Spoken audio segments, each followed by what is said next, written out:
picture-perfect middle-class family in Texas, a celebratory graduation dinner that never happened. The moment the front door opened, gunshots rang out. 2 people lay dead. So who orchestrated this massacre, and how did they enter a locked home without a key? If you want to follow the twisted details of this case and discover more chilling true crime stories, subscribe to our channel and join us as we uncover the truth behind the Sugarland conspiracy. This is the story of a years-long plot where the mastermind never pulled the trigger, never killed anyone directly, but had already written the script for an entire family's destruction. Sugarland, Texas is the kind of place where the American dream feels within reach. Located just southwest of Houston, this affluent suburb boasts tree-lined streets, manicured lawns, and a sense of safety that drew families seeking the good life. In the early 2000s, it was home to the Whitakers, a family that seemed to embody everything right about suburban America. Kent Whitaker worked as a successful executive, providing well for his family. His wife, Patricia Whitaker, known to everyone as Trisha, was a devoted mother who poured her energy into raising their 2 sons. Kevin Whitaker, the younger son, was described by neighbors and friends as kind-hearted and easygoing, someone who lit up a room with his gentle presence. Then there was Bart Whitaker, the eldest son, who carried the weight of family expectations on his shoulders. To those who knew them, the Whitakers were model citizens. They attended church regularly, participated in community events, and maintained the appearance of a harmonious household. Kent was particularly proud of both his sons, but especially of Bart, who he believed was on the verge of graduating from Sam Houston State University with honors. The family had every reason to celebrate as December 2003 approached. But beneath the surface of this seemingly perfect family lay a web of deception that had been carefully constructed over years. Bart Whitaker had been living a double life, one built entirely on lies. While his family believed he was excelling at Sam Houston State University, the truth was far different. Bart had not been attending classes regularly. His grades had plummeted, and he had accumulated significant debt. Most critically, he was nowhere near graduating. Yet he had convinced his family otherwise, fabricating transcripts, creating elaborate stories about his academic achievements, and maintaining the charade with meticulous attention to detail. The pressure of maintaining these lies, combined with what investigators would later describe as a sense of entitlement and greed, led Bart down a dark path. He began to see his family not as loved ones, but as obstacles standing between him and financial freedom. The life insurance policies and family assets estimated at between $1 and $1.5 million became an obsession. If his family were gone, Bart reasoned he would be the sole heir to everything. On the evening of December 10th, 2003, the Whitaker family prepared for what they believed would be a joyous celebration.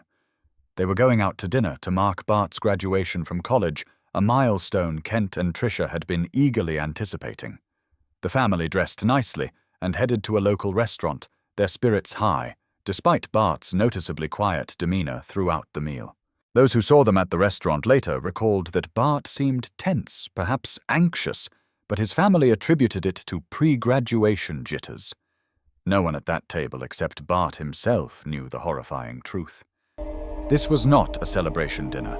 It was the last meal 2 members of the Whitaker family would ever share. Around 8:00 p.m., the family returned to their Sugarland home on Heron Drive. Kent unlocked the front door and pushed it open. Kevin followed close behind with Trisha and Bart bringing up the rear. The house was dark. In the next instant, everything changed forever. Gunshots exploded in rapid succession. Kevin Whitaker, just 19 years old, was struck immediately and collapsed near the entrance. Trisha screamed as bullets tore through the air. She was hit and fell mortally wounded. Kent felt searing pain as a bullet struck him in the chest. He staggered but remained conscious. Bart cried out, clutching his shoulder where he too had been shot. In the chaos and darkness, a shadowy figure fled the scene. Kent, despite his injuries, managed to call 911. His voice, captured in the emergency recording, was filled with panic and disbelief. Bart, bleeding from his shoulder wound, told the dispatcher and later the responding officers that an intruder had been waiting inside their home. He described it as a robbery gone wrong, a random act of violence that had shattered their family. When paramedics arrived, they found a scene of devastation.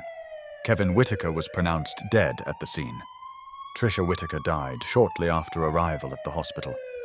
Kent underwent emergency surgery and survived, though he would carry both physical and emotional scars for the rest of his life. Bart's shoulder wound, while painful, was not life-threatening. To the first responders and initial investigators, the case appeared to be a home invasion robbery that had turned deadly. But as detectives from the Fort Bend County Sheriff's Office began their investigation, certain details at the crime scene raised questions.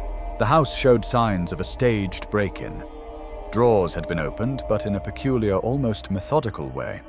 Nothing of significant value appeared to be missing. The family's expensive electronics, jewelry, and cash were all untouched. For a robbery, the scene was remarkably clean. No fingerprints were found on the opened drawers. No signs of forced entry were evident at any doors or windows. Detective Marshall Slott, leading the investigation, found himself troubled by the evidence. If this was a robbery, why had the perpetrator taken nothing? Why shoot everyone but leave valuables behind? And how had the intruder gained access to a locked home, waited in the dark for the family to return, and then escaped without leaving more trace evidence? The investigation took a sharp turn when detectives began looking more closely at Bart Whitaker himself. They contacted Sam Houston State University to verify his enrollment and graduation status. What they discovered shocked them. Bart Whitaker had not graduated. He had not even been enrolled for the fall 2003 semester. His entire academic career, as presented to his family, was a fabrication. Further investigation revealed a pattern of lies extending back years. Bart had created fake transcripts, forged documents, and constructed an elaborate alternate reality to hide his academic failures from his family. The supposed graduation dinner had been based on a complete deception. As detectives dug deeper into Bart's background, they discovered troubling financial motivations. Bart stood to inherit substantial assets if his family members were deceased. The life insurance policies alone were significant, and as the surviving son, he would receive everything. The pieces of a darker picture were beginning to emerge. Then came the breakthrough that would crack the case wide open. In early 2004, a young man named Adam Hipp walked into the Fort Bend County Sheriff's Office with a stunning revelation. Hipp, who had known Bart from their time at Sam Houston State University, told investigators something that seemed almost impossible to believe. According to Hipp, Bart Whitaker had been planning to murder his family for years. Hipp recounted conversations dating back to 2001, where Bart had discussed various scenarios for killing his parents and brother. Bart had once proposed hiring someone to shoot his family during a staged home invasion. The details Hipp provided matched the events of December 10, 2003, with chilling accuracy. Most disturbingly, Hipp revealed that Bart had specifically instructed that he himself should be shot to avoid suspicion. The plan was for Bart to appear as a victim alongside his family members, creating the perfect alibi. Bart had calculated that a superficial wound would be enough to deflect suspicion while leaving him alive to claim his inheritance. Armed with this information, investigators intensified their focus on Bart Whitaker. They began tracking his associates and discovered a network of individuals who had become entangled in his murderous scheme. Stephen Champagne, a friend of Bart's, was identified as a key participant. Under interrogation, Champagne admitted to serving as the getaway driver on the night of the murders. He described picking up the shooter after the crime and disposing of evidence. In exchange for a reduced sentence, Champagne provided investigators with crucial details about the conspiracy, including the identity of the actual triggerman. The shooter was identified as Chris Brashear, an acquaintance Bart had recruited for the job. Brashear had agreed to kill the Whitaker family for money. According to court documents, Bart had promised Brasher a significant sum from his inheritance once the murders were complete. On the evening of December the 10th, Brasher had entered the Whitaker home using a key Bart had provided hidden in the darkness and waited for the family to return from their fake graduation dinner. When the family entered, Brasher opened fire as instructed. He shot Kevin and Tricia, fatally wounded Kent severely, and gave Bart a carefully placed shoulder wound designed to look convincing but not life-threatening. Brasher then fled to Champagne's waiting vehicle, and the two drove away, leaving behind a scene of calculated carnage. The full scope of Bart Whitaker's betrayal became clear. This was not a crime of passion or a spontaneous act of violence. It was a premeditated, meticulously planned conspiracy that Bart had been developing for years. He had recruited accomplices, provided them with access to his home, scheduled the murders around a fabricated event, and positioned himself to appear as a victim rather than the architect of his family's destruction. In 2007, Bart Whitaker was arrested and charged with capital murder. The trial that followed gripped the Houston area. Prosecutors presented overwhelming evidence of Bart's guilt, including testimony from Adam Hip Stephen Champagne and forensic evidence linking Brasher to the crime scene. The timeline of Bart's lies, his financial motivations, and the cold calculation behind the murders painted a picture of a young man willing to destroy his entire family for money. Chris Brasher was tried separately and convicted of capital murder. He received a sentence of life in prison without the possibility of parole. Stephen Champagne, having cooperated with investigators, received a 15-year sentence as part of his plea agreement. But the most closely watched trial was that of Bart Whitaker himself. The jury deliberated on Bart's fate. The evidence against him was substantial and damning. He had orchestrated every aspect of the crime, from recruiting the shooter to staging his own injury to inheriting the family fortune. The murders of Kevin and Tricia Whitaker were not random acts of violence, but calculated executions planned by their own son and brother. On March 8, 2000, Bart Whitaker was found guilty of capital murder and conspiracy to commit capital murder. The jury recommended the death penalty. Bart Whitaker was sentenced to death by lethal injection, a punishment that seemed to fit the extraordinary cruelty and betrayal of his crimes. But the story took an unexpected turn that shocked even those who had followed the case closely. Kent Whitaker, the father who had survived the attack and lost his wife and younger son, made a public plea for mercy on behalf of Bart. Despite everything his eldest son had done, Kent could not support the death penalty. He testified at sentencing, asking the jury to spare Bart's life. When that failed, he began a campaign to convince the state of Texas to commute Bart's sentence. Kent's forgiveness was difficult for many to comprehend. He had lost his wife and one son to bullets orchestrated by his other son.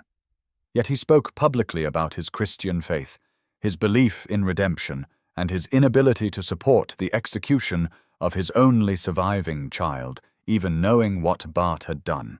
For years, Bart Whitaker sat on death row at the Polunsky unit in Texas awaiting execution. Multiple appeals were filed and denied. An execution date was set for February 22, 2018. As that day approached, Kent Whitaker intensified his efforts, meeting with the Texas Board of Pardons and Paroles and writing to Governor Greg Abbott. On February 22, 2018, just hours before Bart was scheduled to be executed, Governor Abbott intervened. Citing Kent Whitaker's extraordinary act of forgiveness and the fact that the actual shooter, Chris Brasher, had received a life sentence rather than death, Abbott commuted Bart's sentence to life in prison without the possibility of parole.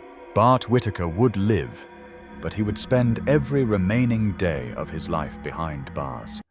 He would never inherit the money he had killed for. He would never experience freedom again. The conspiracy that had destroyed his family had ultimately destroyed his own life as well. Today, Bart Whitaker remains incarcerated in the Texas Department of Criminal Justice System. Kent Whitaker has written a book about his experience and speaks publicly about forgiveness, though he acknowledges that forgiveness does not mean forgetting or minimizing the horror of what happened. The house on Heron Drive stands as a quiet reminder of the night when trust was shattered and a family was torn apart by the darkest of betrayals. The Sugarland conspiracy case reveals a profound truth about the nature of evil. The most dangerous person in any crime is not always the one who pulls the trigger, but the one who stands behind, smiling, calling their victim's family while orchestrating their destruction. It reminds us that justice systems must rely on evidence, careful investigation, and the courage of witnesses willing to speak truth. Even in the darkest acts of human betrayal, the pursuit of justice and the possibility of forgiveness can coexist, though neither erases the permanence of loss. What are your thoughts on this case? How do you balance the pursuit of justice with the power of forgiveness? Share your views in the comments below and subscribe to our channel to follow more in-depth coverage of this case and other chilling true crime mysteries that have shaped our understanding of criminal justice.